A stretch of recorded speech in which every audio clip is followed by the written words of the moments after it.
Hello students. तो last video में हमने हिस्ट्री पढ़ना स्टार्ट किया था कि कैसे क्लासिफिकेशन जो है वो अलग अलग केमिस्ट साइंटिस्ट जो है वो दे रहे थे। तो हमने डोबरनेयर की बात की थी, देन न्यूलैंड की बात की थी, ठीक है। तो वही हिस्ट्री हम आगे बढ़ा रहे हैं। बहुत सारे साइंटिस्ट आ गए। अब ये जो तीसरा नाम है which is AEB de Chancourtois, ठीक है। ये एक फ्रेंच केमिस्ट थे। इसे फ्रेंच केमिस्ट थे जिन्होंने 1862 में वही किया था। इन्होंने क्या किया था? ही arranged all the elements in their increasing order of atomic mass in the cylindrical table। इन्होंने भी क्या किया कि एलिमेंट्स के इंक्रीजिंग मास, एटॉमिक मास के मतलब कि ऑर्डर के अंदर सिलिंड्रिकल टेबल बना दिया, ठीक है। ये भी इन्होंने ये किया था, लेकिन क्या हुआ कि ये बहुत ही कॉम्प्लेक्स था।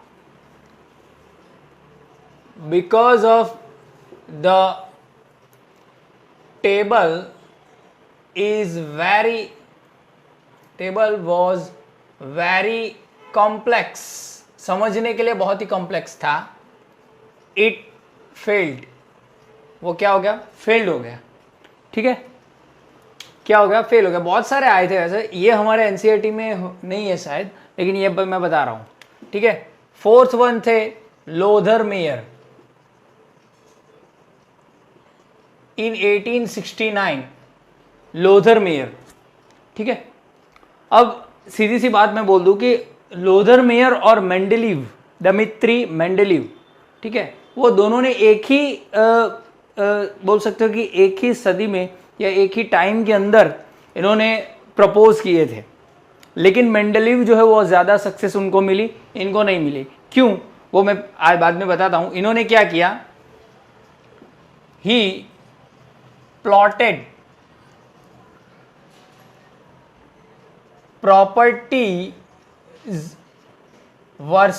properties of elements versus atomic mass graph। इन्होंने क्या किया? कोई भी प्रॉपर्टी ले लो। अगर प्रॉपर्टी में यहां पे अगर मान लो कि मेल्टिंग पॉइंट हो या बॉइलिंग पॉइंट हो या डेंसिटी हो, कुछ भी होगा, उससे क्या किया कि एटॉमिक मास का ग्राफ प्लॉट कर दिया। ऐसा यहाँ पे अगर मान लो कि मेल्टिंग पॉइंट ले लेते हैं, ठीक है, यहाँ पे एटॉमिक मास ले लेते हैं और इंक्रीजिंग ऑर्डर में ये बताने लगे, तो ग्राफ कुछ ऐसा मिला। कुछ इंटरवल के बाद यहाँ पे हाइड्रोजन, फिर लिथियम, बेरिलियम, बोरॉन, फिर कार्बन ऊपर मिला, ठीक है, फिर नाइट्रोजन, ऑक्सीजन, फ्लोरीन, ठीक है। देन यहाँ पे मिला सोडियम, मैग्नीशियम, फिर एल्यूमिनियम, सिलिकॉन, यहाँ पे सिलिकॉन ऊपर मिला। वैसे वैसे ऐसे मिलता गया, ठीक है। कुछ इंटरवल के बाद वापस से क्या आने लगा? मतलब कि प्रॉपर्टी, मतलब कि ग्राफ उन्होंने बताया था। अब ये और मेंडेलीव ने जो बताया था वो सेम था, लेकिन ये जो मेथड थी वो कॉम्प्लेक्स मेथड थी। It failed because of complex method. अब ये भी क्या थी? कॉम्प्लेक्स मेथड थी, तो ये भी क्या हो गई? फेल हो गई। लोथर मेयर ने जो बताई थी वो अच्छी चीज़ थी, सही चीज़ थी, लेकिन उस टाइम की सही चीज़ थी। लेकिन क्या हुआ कि ये बहुत ही कॉम्प्लेक्स थी, तो समझने में थोड़ा प्रॉब्लम आता है। इसी वजह से ये क्या हो गई? फेल हो गई, ठीक है। और उसके बाद उसी टाइम में हमारे जो मेन, यहाँ पे बोल दो मेंडेलीव लीव्स टेबल उन्होंने दिया। वो एक रशियन केमिस्ट थे, डमित्री मेंडेलीव उसका पूरा नाम है, ठीक है। और 1869 में ही इन्होंने अपना टेबल दिया था। ठीक है, अब इन्होंने ग्राफ सिलिंड्रिकल टेबल दिया, वो नहीं चला, इन्होंने ग्राफिकल मेथड यूज़ की, वो भी नहीं चली। लेकिन मेंडेलीव ने कुछ ऐसा किया कि वो सक्सेस हो गए, उनको नोबेल प्राइज मिल गया। ठीक है, और उनके नाम का एक एलिमेंट भी है। आपका एक क्वेश्चन है कि मेंडेलीव के नाम का एक एलिमेंट है। ठीक है, आप नेट पे सर्च करो, गूगल पे सर्च करो और मुझे आप पर्सनली मैसेज करके बताओ कि मेंडेलीव के नाम का जो एलिमेंट है उसका एटॉमिक नंबर क्या है। ठीक है, चलो अब मेंडेलीव जो है उसने क्या किया था ऐसा कि वो बहुत ही उसको बहुत ही सक्सेस मिली उस टाइम के अंदर 1869 के अंदर। ठीक है, जब मेंडेलीव ने स्टार्ट किया था तब वहां पे 56 एलिमेंट्स नोन थे। कितने? 56 एलिमेंट्स आर नोन। उस टाइम के अंदर 56 एलिमेंट्स जो थे वो क्या थे? नोन थे। समझ में आया? उन्होंने पहले क्या किया? He considered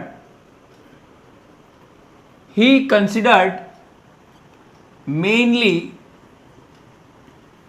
properties of elements. उन्होंने क्या किया? एलिमेंट्स की प्रॉपर्टी पे ज्यादा फोकस किया। कौन सी प्रॉपर्टी? मेनली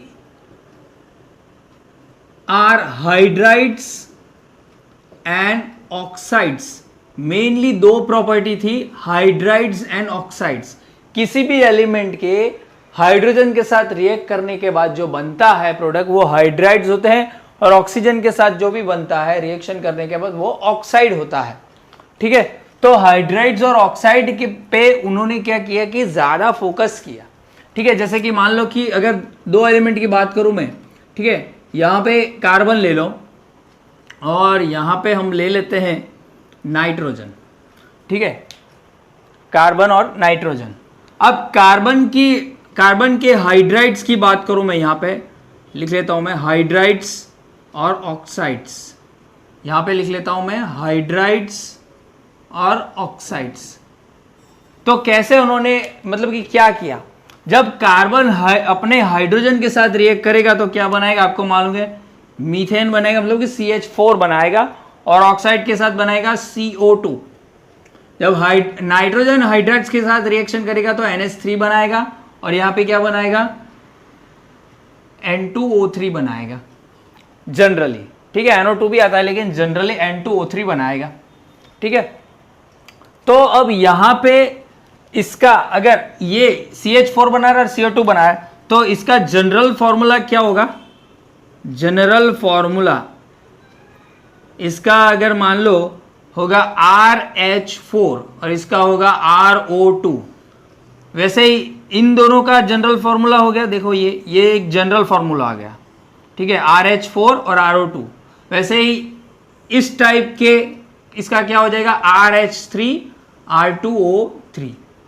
ठीक है, अब अगर कोई एलिमेंट RH4 टाइप का हाइड्राइड बनाएगा तो इसके अंदर रखा जाएगा, इसके ग्रुप के अंदर रखा जाएगा। RH4 और RO2 नाम का मतलब इस टाइप के हाइड्राइड और ऑक्साइड बनाएगा तो इसके अंदर रखा जाएगा, और RH3 और R2O3 टाइप के हाइड्राइड और ऑक्साइड बनाएगा तो इसके अंदर रखा जाएगा। समझ में आया? ओके, तो मेंडेलीव ने क्या किया कि मेंडेलीव एक दिन क्या हुआ था कि कुछ पार्टी थी, तो क्या हुआ था कि बैठे थे दोस्त के साथ, अभी क्या कर रहे थे कि पत्ते खेल रहे थे। तो आपको मालूम होगा कि पत्ते के अंदर सब डिटेल्स होती है। अगर आज के पत्तों की मैं बात करूं तो बहुत सारे पत्ते आपको मिलते हैं, जैसे कि WWE वर्ल्ड रेसलिंग एंटरटेनमेंट की फ्रेंचाइजी पे पत्ते होते हैं, या फिर छोटे बच्चों की बात करो तो पोकेमॉन।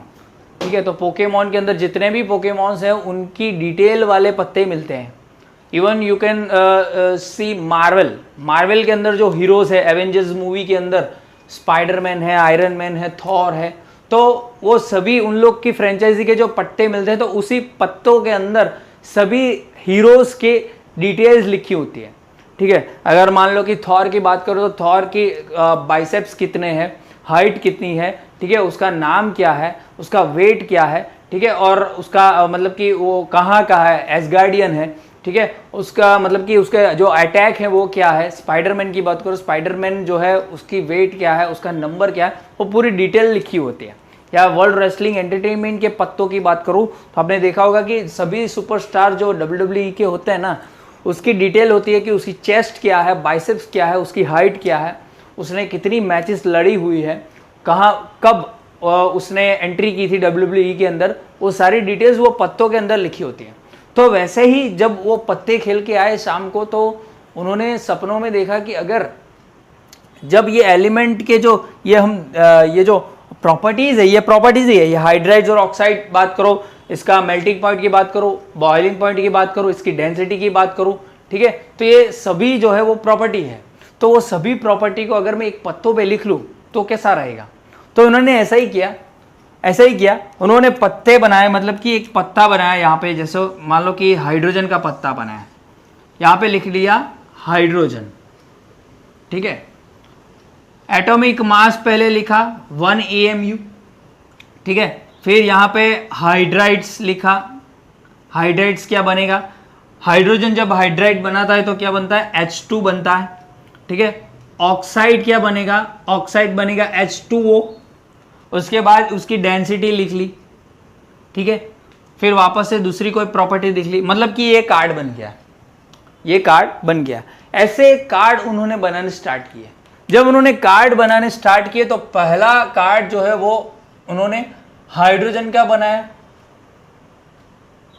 पहला कार्ड उन्होंने किसका बनाया, हाइड्रोजन का, जिसपे उन्होंने जो डिटेल लिखी थी, मैंने बोला H2, H2O, फिर 1 AMU सब लिखा था। जब दूसरा कार्ड उन्होंने लिखा तो यहाँ पे दूसरा कार्ड उनको मिला लिथियम का, यहाँ पे मैं रेड मार्कर से लिख रहा हूँ, दूसरा कार्ड उनको मिला लिथियम का, तो उन्होंने इसके नीचे रख दिया, ठीक है। तीसरा कार्ड इनको मिला, किसका मिला, बेरिलियम का। फिर चौथा कार्ड मिला उनको, मैं ऐसे लिख लेता हूँ, पहले ऐसे बना लेता हूँ, तीसरा कार्ड मिला उनको बोरॉन का, चौथा कार्बन का, पांचवा नाइट्रोजन का, फिर ऑक्सीजन का, ऐसे कार्ड उन्होंने रखा, ठीक है। जब फ्लोरीन का कार्ड आया तो फ्लोरीन को उन्होंने देखा कि उन्होंने हाइड्रोजन के नीचे रख दिया। क्यों रख दिया फ्लोरीन को, क्योंकि फ्लोरीन भी F2 दे रहा है, H2 की जरा हाइड्राइड, और ये भी क्या दे रहा है, F2O दे रहा है। समझ में आ रहा है, ठीक है। तो इसके नीचे रख दिया क्योंकि हाइड्रोजन और ऑक्साइड सेम ही दे रहा है। समझ में आ रहा है ना। H2 का मतलब है ये RH टाइप का दे रहा है, और ये इसका मतलब है R2O टाइप का दे रहा है, और यहाँ पे भी क्या दे रहा है, RH और R2O ही उसके टाइप का ही दे रहा है फ्लोरीन, तो एक ही ग्रुप पे है, तो इसके नीचे रख दिया। फिर वापस से यहाँ पे क्या हुआ, ये दूसरा कार्ड, तीसरा कार्ड, चौथा, पांचवा, छठा, सातवां, ऐसा जो भी मिल रहा है वो नीचे रख रहा है, ठीक है। इसके बाद ये जो मिला सभी ऐसे रख दिए, सोडियम आया, magnesium, aluminium, silicon, phosphorus, sulphur, सभी जो आ रहे हैं वो नीचे रखते गया, जिसकी जिसकी प्रॉपर्टी सेम है वो ऐसे रखते गया, ठीक है। वापस से नीचे आया तो उसको क्लोरीन मिला, तो क्लोरीन भी वही सेम प्रॉपर्टी शो कर रहा है।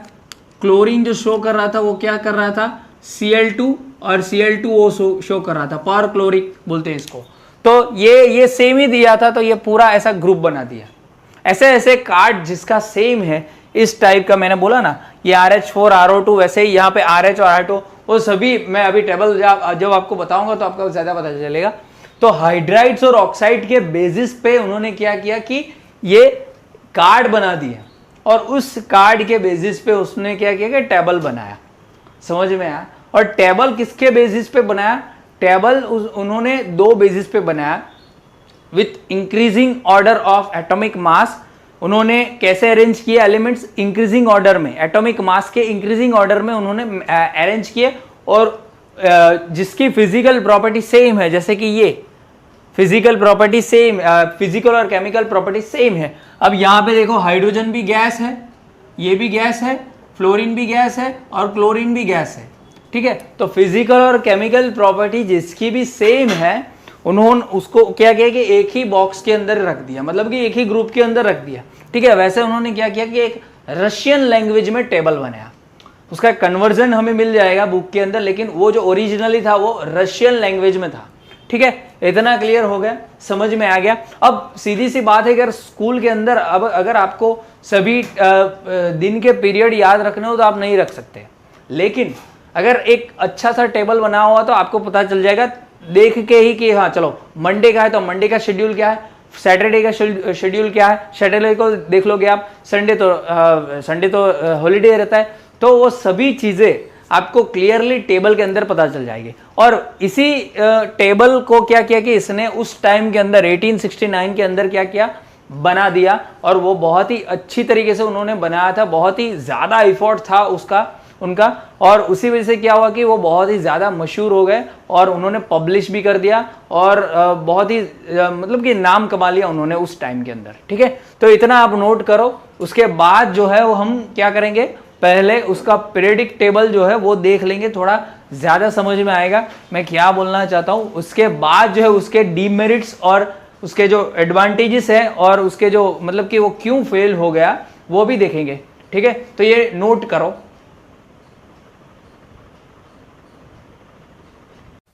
So sodium and potassium have similar chemical properties and can be grouped together. Mendeleev used the formulae of oxides and hydrides to group the elements together. So if you look at the top row in Mendeleev's periodic table, you'll see these formulae for each group. Mendeleev's periodic table looked something like this. As you can see, for group 1, the oxide formula is R2O and hydride is RH. For group 2, the oxide is RO and hydride is RH2, and so on. Elements were mostly arranged in order of increasing atomic mass. The horizontal rows are called periods and the vertical columns are called groups. Mendeleev observed a repetition in physical and chemical properties. He formulated Mendeleev's periodic law, which states that the properties of elements are periodic function of their atomic masses. Now, if you closely look at Mendeleev's periodic table, you'll find something really interesting. Do you see some gaps in there?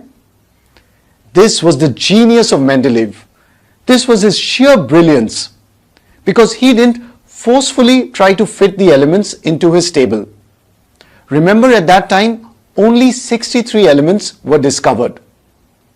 So he left gaps and boldly predicted that we haven't discovered these elements yet. Mendeleev even gave names to these elements and predicted their properties. For example, he called the element in this gap as Eka aluminium. Eka is the Sanskrit word for one. So first comes aluminium and then this unknown element. He predicted the properties of Eka aluminium, and many years later an element was discovered. It was called gallium, and guess what? The properties almost matched. Similarly, he gave names to other elements such as Eka boron, Eka silicon. Many years later, these were discovered and named scandium and germanium. This was Mendeleev's greatest achievement. Another interesting thing Mendeleev did in his periodic table is, in some cases, he placed an element with slightly greater atomic mass before an element with slightly lower atomic mass. He did this so that elements having similar chemical properties could be grouped together. For example, as you can see in the table, cobalt has higher atomic mass compared to nickel. So cobalt should come after nickel. But cobalt comes before nickel since its properties are similar to the elements below it, that is RH rhodium and IR iridium. Nickel's properties are similar to PD palladium and PT platinum, which are below it. So Mendeleev had to make such exceptions. where an element with higher atomic mass comes before an element with lower atomic mass. Can you find more exceptions like this? That's right, it's tellurium and iodine. If you look at period 5, group 6 and 7, can you see that tellurium, which has the symbol Te, has a higher atomic mass compared to iodine with the symbol I. But tellurium comes before iodine in Mendeleev's periodic table. So Mendeleev had to make such exceptions. Another achievement of Mendeleev's periodic table was regarding inert or noble gases. Examples of inert gases are helium, neon, argon. Inert gases were discovered very late because of their unreactive nature and low concentration in the atmosphere. But when they were discovered, they could be placed in a separate group in Mendeleev's periodic table without disturbing the rest of the elements. Now that we are done with the achievements of Mendeleev's periodic table, let's look at some of the limitations. The first one is regarding the position of hydrogen. Now if you look at his periodic table, hydrogen is in group 1 along with the other alkali metals because it shows very similar chemical properties. It combines with halogens, oxygen, sulfur to form compounds having similar formulae. But hydrogen also shows the properties of elements in group 7, which are called halogens. So just like the halogens, it has a diatomic molecule. It can combine with metals and with non-metals to form covalent compounds. So where should we put hydrogen? In group 1 or group 7? So this was the limitation. No fixed position could be given to hydrogen in Mendeleev's periodic table. The second limitation was regarding isotopes. Isotopes were discovered much later after Mendeleev's table was proposed. Since isotopes of an element have similar chemical properties but different atomic masses, they posed a challenge to Mendeleev's table because we could not fit them in properly. Now let's talk about the third limitation. Since atomic masses of elements do not increase in a regular manner, it's not possible to predict how many elements will be discovered between two elements. And this is especially true for the heavier elements, the ones with high atomic mass. Let's place Mendeleev's periodic table on our concept board. Let's also note down the achievements and limitations of Mendeleev's classification. So how were the limitations of Mendeleev's periodic table addressed? Till now, all the classifications, including Mendeleev's, were based on atomic mass. So elements were arranged in the increasing order of atomic mass. And his periodic law stated that the properties of elements are a periodic function of their atomic masses. तो हमने table में जैसे देखा, Mendeleev जो है उन्होंने एक law दिया जिसे बोलते हैं पीरियडिक लॉ. ठीक है, पीरियडिक लॉ क्या बोलता है? The physical and chemical properties of elements are periodic function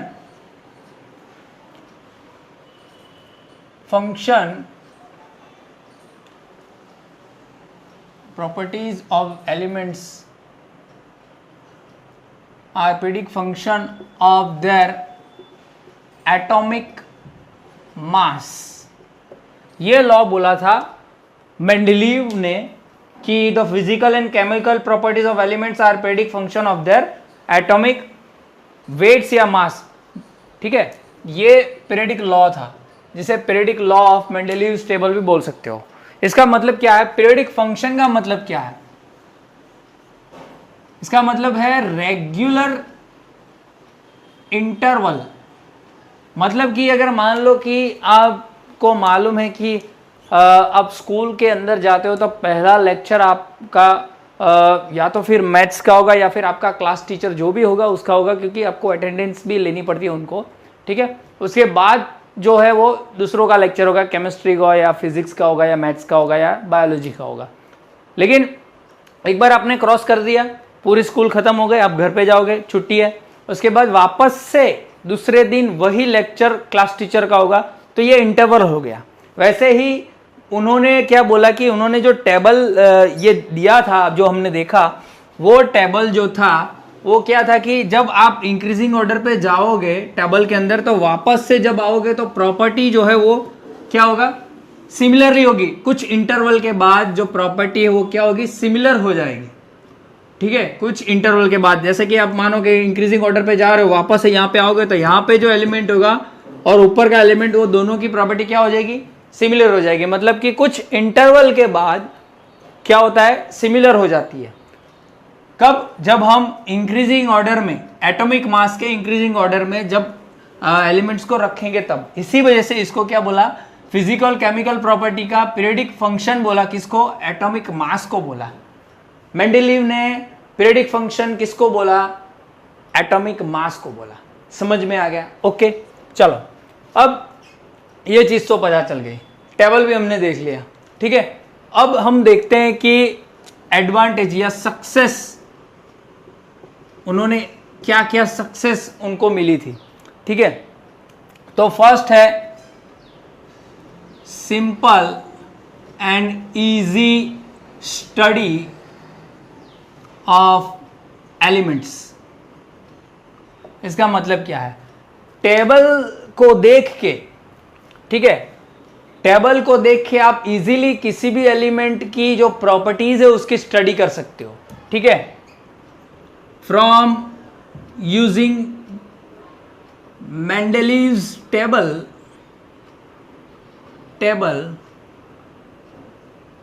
we can easily study about properties of elements, as well as we can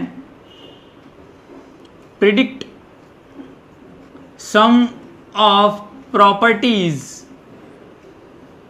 of near placed elements, जो उसके बाजू में रखे होते हैं उसके एलिमेंट की, उसकी भी प्रॉपर्टी हम इजीली प्रेडिक्ट कर सकते हैं बिकॉज ऑफ दिस टेबल। ठीक है, तो एक एडवांटेज था। दूसरी एडवांटेज की बात करें तो करेक्शन ऑफ एटॉमिक मास। इसका मतलब क्या है कि मेंडेलीव ने जब टेबल दिया, फ्रॉम मेंडेलीव्स टेबल, स्पेलिंग मिस्टेक हो सकती है, हाँ, ई नहीं आएगा इसके अंदर, table the atomic mass of beryllium, beryllium का जो एटॉमिक मास था was corrected from 13.5 to 9। इस टेबल को यूज करके बेरिलियम का जो एटॉमिक मास था वो 13.5 पहले माना जाता था, लेकिन उसका करेक्शन हो गया टू 9। ठीक है, same for platinum, indium and gold also corrected. Same क्या हुआ कि प्लेटिनम, इंडियम, गोल्ड का जो एटॉमिक मास था वो भी क्या हुआ, करेक्ट किया गया इस टेबल को यूज करके। क्लियर हुआ, समझ में आया? ओके, थर्ड जो था, थर्ड वो था प्रिडिक्शन ऑफ न्यू एलिमेंट्स। ये बहुत ही, मतलब बोल सकते हो कि बहुत ही इंपॉर्टेंट बात थी मेंडेलीव्स के टेबल के अंदर, क्योंकि इससे पहले जो भी आप मान लो कि साइंटिस्ट आए, केमिस्ट आए, जियोलॉजिस्ट आए, उन्होंने जो मेथड दी वहाँ पे कुछ ना कुछ प्रॉब्लम थी। उन्होंने फ्यूचर का नहीं सोचा था, कि उन्होंने नहीं बोला था कि आगे भी एलिमेंट मिलेंगे तो कहाँ रखेंगे, आगे एलिमेंट मिलेंगे तो कहाँ रखेंगे। ठीक है, लेकिन ये भाई ने क्या किया कि बहुत सारे एलिमेंट कि अपने टेबल के अंदर आपने देखा होगा कि बॉक्स आपने देखा होगा तो जगह छोड़ दी थी उन्होंने। आपने 10th में भी चैप्टर नंबर 5 पढ़ा होगा तो आपको मालूम ही होगा उसने क्या किया थी कि उसको मालूम है कि एलिमेंट मिलने ही वाले हैं, तो उन्होंने क्या कि पहले ही प्लेस को गैप रख दिया था। कैसे? यहां पे देखो मैंने लिखा हुआ है, ये एटॉमिक मास लिखा हुआ है 7, 9, 11, 12, 14, 16, 19, 23, 24, 27, 29, 31, 32, 35, 39 एंड 40 यहां पे दिख रहा है। अब इनको यहां पे आर्सेनिक मिला, ठीक है, पहले आर्सेनिक मिला जिसका जो एटॉमिक मास था वो बहुत ही ज्यादा गैप वाला था यहां पे, ठीक है। यहां पे क्या था, उसका एटॉमिक मास का गैप बहुत ही ज्यादा था, ठीक है। यहां पे मैं लिख नहीं रहा हूं, लेकिन अब सीधी सी बात है, उन्होंने क्या बोला, यहां पे देखो इन दोनों के बीच गैप कितना है, 2 का है, ठीक है। इन दोनों के बीच 2 का है, ठीक है। इन दोनों के बीच 1 का है, इन दोनों के बीच 2 का, यहाँ पे 2 का, यहाँ पे 3 का। मतलब कि आप देखोगे जो गैप जो है बहुत ही कम है, लेकिन यहाँ पे गैप बहुत ही बड़ा था, यहाँ पे गैप बहुत ही बड़ा था। तो इन्होंने क्या किया कि इसको यहाँ पे प्लेस नहीं किया, लेकिन यहाँ पे क्या कर दिया, उसने यहाँ पे 2 जगह छोड़ दी। उन्होंने क्या किया, 2 जगह यहाँ पे छोड़ दी और बोला कि जब एलिमेंट फाइंड होंगे तो उसको यहाँ पे प्लेस किया जाएगा, ठीक है। ये उन्होंने बोला, मतलब कि पहले ही प्रेडिक्ट कर दिया, अभी तो मिला ही नहीं, पहले भी प्रेडिक्ट कर दिया कि ये मिलेगा। लेकिन प्रेडिक्ट करने से ज्यादा उन्होंने क्या किया, इसका नाम दे दिया एक्का एल्यूमिनियम। मैं यहां पे थोड़ा क्लियर करके दिखता हूं, यहां पे नाम दे दिया एक्का बोल दो या एक्का बोल दो, एक्का एल्यूमिनियम, और इसको नाम दे दिया एक्का सिलिकॉन। कैसे नाम दिया, एक्का, ये जो है वो संस्कृत वर्ड है, ये क्या है, संस्कृत वर्ड है जिसका मीनिंग होता है आफ्टर। जिसका मीनिंग क्या होता है, आफ्टर, मतलब कि आफ्टर एल्यूमिनियम, एल्यूमिनियम के बाद का है ना, तो एल्यूमिनियम के बाद का मतलब कि एक्का एल्यूमिनियम, मतलब कि आफ्टर एल्यूमिनियम, एल्यूमिनियम के बाद का जो भी एलिमेंट आएगा वो यहां पे। और यहां का नाम क्या, Ekka silicon, after silicon, silicon के बाद जो आएगा वो एलिमेंट, ठीक है। यही नहीं, इन्होंने क्या किया, इसकी जो आप बोल सकते हो कि जो प्रॉपर्टीज थी वो भी क्या की, प्रेडिक्ट की। कौन सी प्रॉपर्टी प्रेडिक्ट की, इन्होंने क्या बोला, इसका एक्का एल्यूमिनियम का जो एटॉमिक मास है वो कितना होगा, 68 हो सकता है, और इसका कितना होगा, 72। इसकी डेंसिटी, रो डेंसिटी होगी 5.5, सॉरी 5.9, और इसकी होगी 5.5, ठीक है। और इसके बाद इन्होंने बोला कि इसका मेल्टिंग पॉइंट लो होगा और इसका हाई होगा, ठीक है। ये बहुत सारी प्रॉपर्टी दी थी इसका। अगर मान लो कि हाइड्राइड बोल दो, हाइड्राइड्स, ठीक है, हाइड्राइड्स ये देगा Al, हाइड्राइड्स नहीं, यहाँ पे हेलोजन के साथ रिएक्शन दी थी, ठीक है, तो AlCl3 देगा, ठीक है, एल्यूमिनियम है ना, तो ये ऐसे देगा ECl3, इस टाइप का देगा, और ये क्या देगा, ECl4 देगा। इसका ऑक्साइड्स ये क्या देगा, E2O3, ये यहां पे जो भी एलिमेंट आएगा वो, और ये क्या देगा, EO2। ये प्रॉपर्टी इन्होंने पहले ही शो कर दी, बतला दी थी, प्रिडिक्ट कर दी थी कि ये ऐसा होने वाला है जब ये मिलेगा। और जब यहां पे हमको मिला तो यहां पे इसका नाम आया गैलियम, Ga, और ये आया जर्मेनियम, Ge, ठीक है, गैलियम और जर्मेनियम। और जब देखा तब पता चला कि इसकी जो एटॉमिक मास है वो 70 है, मतलब कि नियर, और ये था 72.6 समथिंग था, ठीक है, 72.6, ठीक है, समझ में आया। वैसे ही यहाँ पे इसकी जो डेंसिटी थी वो 5.94 थी, और यहाँ पे थी 5.36। सेम इसका मेल्टिंग पॉइंट भी लो था और इसका हाई था। सेम यहाँ पे ये क्या दे रहा था, GaCl3 दे रहा था, और ये Ga2O3 दे रहा था। ये क्या दे रहा था, GeCl4, और GeO2 दे रहा था, मतलब कि सब चीज़ जो थी वो सेम थी। और ये बहुत ही बड़ी अचीवमेंट बोली जाती है मेंडेलीव की, कि मेंडेलीव को जब बोला था कि आपने ये टेबल के अंदर जगह क्यों खाली रख दी, तब मेंडेलीव ने बहुत ही कॉन्फिडेंस के साथ बोला था कि जब एलिमेंट नए फ्यूचर के अंदर मिलेंगे वो यहाँ पे प्लेस्ड होंगे, ठीक है। और उनकी प्रॉपर्टी पहले ही प्रेडिक्ट कर दी थी, ये प्रॉपर्टी उन्होंने प्रेडिक्ट की थी। और ये बाद में जब गैलियम मिला तब नाम रखा गया गैलियम। और नाम जो गैलियम या फिर कुछ भी रखते हो आप, तो वो किसके बिहाफ पे रखते हो, वो किस देश के अंदर मिलता है, किस कंट्री के अंदर मिलता है, या फिर किस साइंटिस्ट ने उसको फाइंड किया है, ठीक है, उसके नाम पे ये नाम रखते हैं उसका एलिमेंट का, ठीक है। तो यहाँ पे ये 70 ये जो पूरी जो मिली वो है और ये है, मतलब कि दोनों रिजेंबल करती हैं और ये बहुत ही बड़ी चीज थी। तो यहाँ पे हम लिख सकते हैं ही predicted the elements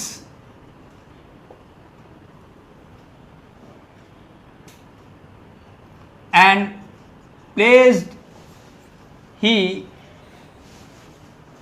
left the place of elements in his periodic table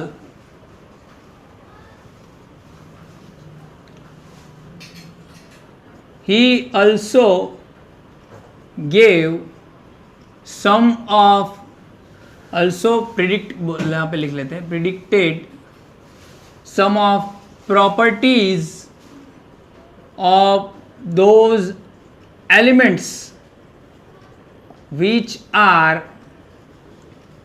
very resemble after discovery of those elements। जो आफ्टर डिस्कवरी क्या हुआ, बहुत ही ज्यादा रिजेंबल करने लगी, ठीक है। मैं यहां पे लिख नहीं रहा हूं कि एक का एल्यूमिनियम और एक का सिलिकॉन, ये आप यहां से ही ले लेना, यही लिख लेना, यही अच्छा रहेगा, ठीक है, समझ में आ गया। यहां पे मैं नहीं लिख रहा हूं। तो ये बहुत ही सक्सेस थी मेंडेलीव की, जिन्होंने उसकी वजह से क्या हुआ कि मेंडेलीव जो है वो अपने देश में तो बहुत ही मशहूर हो गया, लेकिन पूरी दुनिया के अंदर बहुत ही मशहूर हो गए। और आज भी जब पीरियडिक टेबल का नाम आता है तो दमित्री मेंडेलीव का नाम ज़रूर आता है, कि पहला जो पीरियडिक टेबल जो दिया था वो मेंडेलीव ने दिया था। ये बात अलग है कि उसके बिहाफ पे उसको यूज़ करके हेनरी मोजले जो थे उन्होंने मॉडर्न पीरियडिक, मतलब कि हेनरी मोजले मेन साइंटिस्ट थे, लेकिन बहुत सारे दूसरे साइंटिस्ट का एफर्ट भी था मॉडर्न पीरियडिक टेबल को बनाने के लिए, ठीक है। लेकिन मेन कॉन्सेप्ट जो यूज हुआ था वो मेंडेलीव का हुआ था, ठीक है। तो ये नोट करो। इसके बाद जो थोड़े डिसएडवांटेजेस हैं वो भी हम देख लेते हैं। तो यहाँ पे मेंडेलीव का फंडा खत्म करते हैं।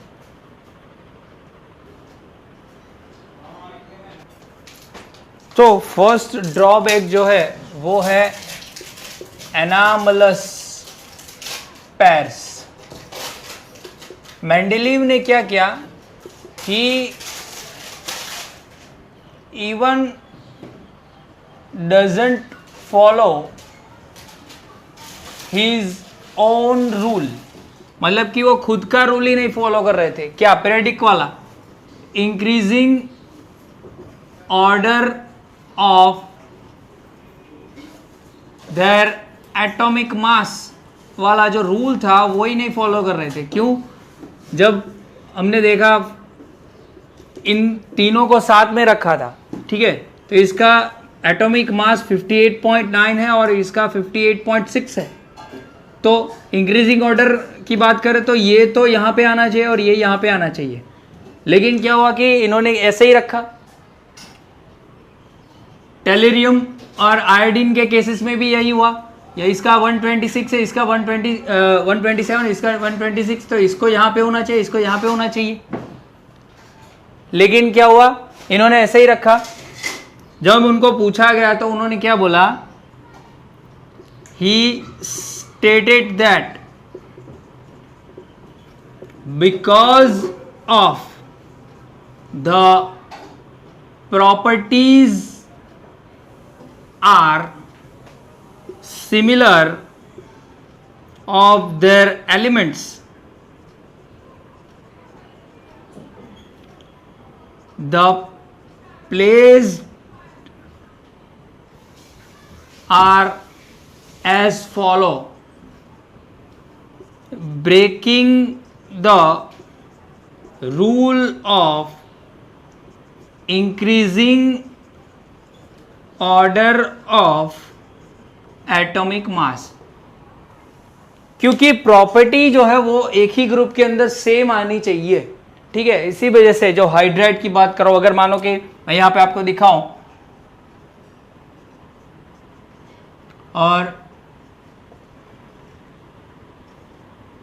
ये टेलोरियम और आयोडीन, ये यहां पे 127 126 ऐसे रखा हुआ है। अगर इसको यहां पे ले लूं, इसको यहां पे ले लूं, तो क्या हो जाएगा, इस ग्रुप के अंदर ये जो प्रॉपर्टी शो करते हैं वो क्या शो करेंगे, ये जो है वो क्या शो करेंगे, तो ये बनाएंगे H2O बनाएंगे, तो ये H2O बनाएगा, ठीक है। यहां पे लिख देता हूं मैं,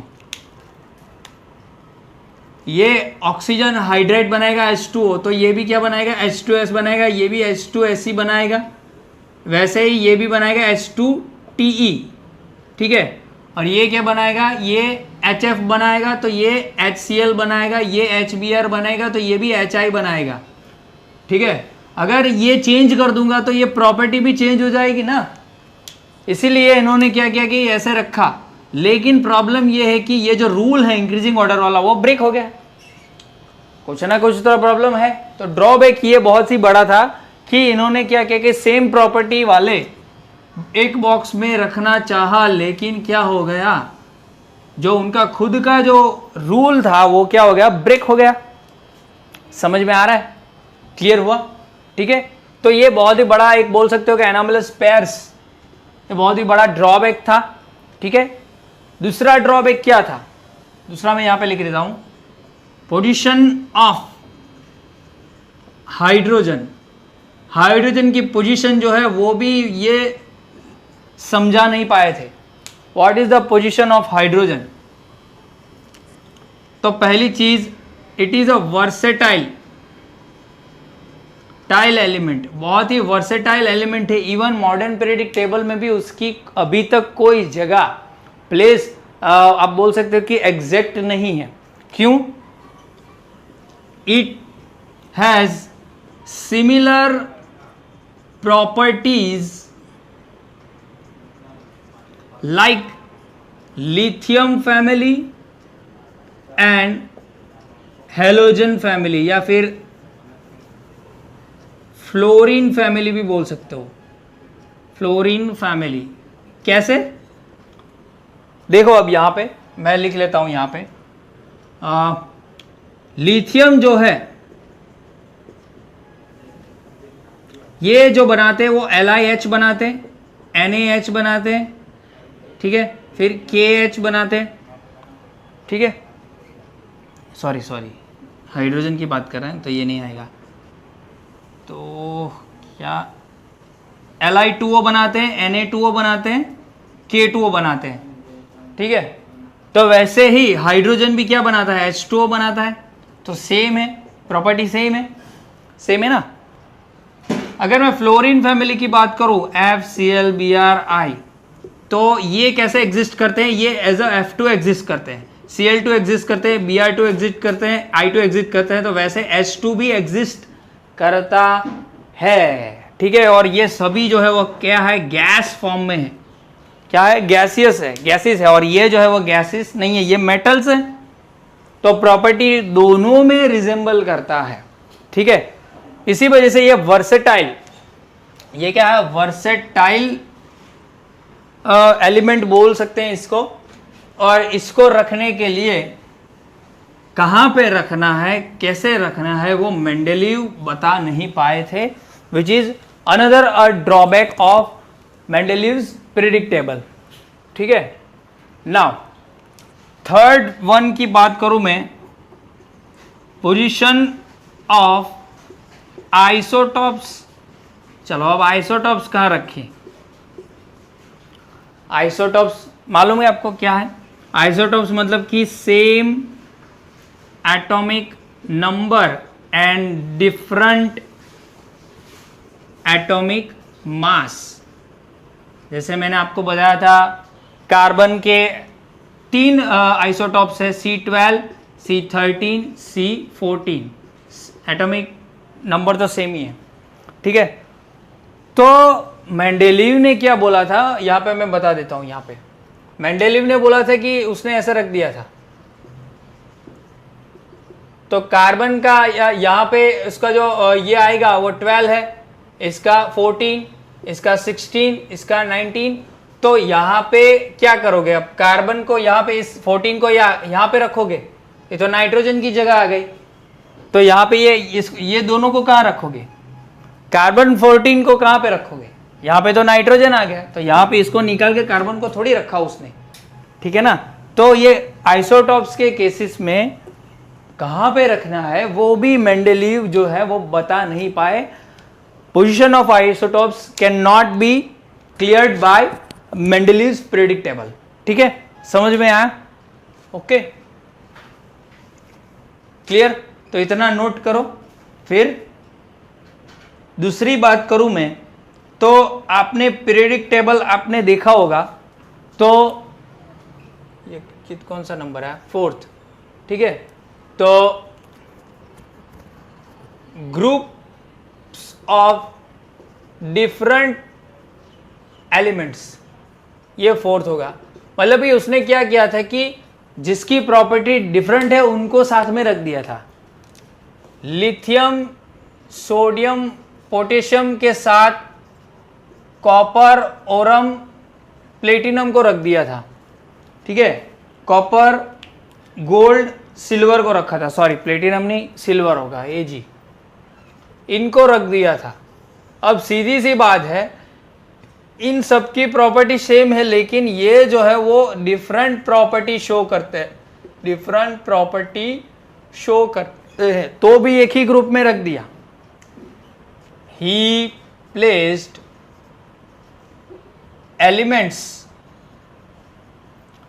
इन अ सेम ग्रुप